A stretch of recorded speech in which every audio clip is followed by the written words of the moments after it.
নমস্কাৰ। মোৰ কবিতাৰ শিৰোনাম শ্বহীদৰ নামত। কবি প্ৰমোদ কুমাৰ ৰংঘন। মোৰ মৃত্যুত তোমালোকে শ্বহীদ বেদী সজালা, শ্বহীদ নামেৰে মোক পুষ্পমালা পিন্ধালা। সেই ভাবত মই জানো শ্বহীদ? আচলতে ইয়াক তোমালোকে অপব্যৱহাৰ কৰিছা, অপমানিত কৰিছা মোক, কলংক সানিছা মোৰ মৃত্যু। তোমালোকে সমস্যা সমাধানৰ নামত জ্বলাই দিয়া জুইকুৰা দপ দপ কৰি জ্বলিছিল।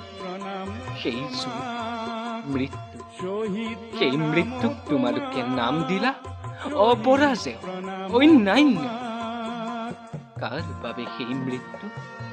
কাৰ ভুলৰ পৰিণতিত তিল তিলকৈ জীৱন দিলো?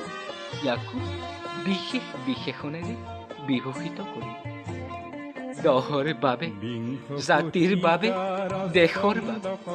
কিন্তু তোমালোকে কেতিয়াও স্বীকাৰ নকৰি সামান্য ভুলৰ বাবে শ শজনক কবৰস্থ কৰা, কবৰস্থ কৰা শ শজনী জীয়া গাভৰুৰ কপালৰ ৰঙা ফুট মচকাই গৈ তোমালোকে সন্মান জনোৱা কবৰৰ পৰাই মই নকল শ্বহীদে কৈছো। মই যদি শ্বহীদ বদনামী হওঁ, তেন্তে তোমালোক হবা ধ্বংসযজ্ঞ পতা চতুৰ ৰাক্ষস।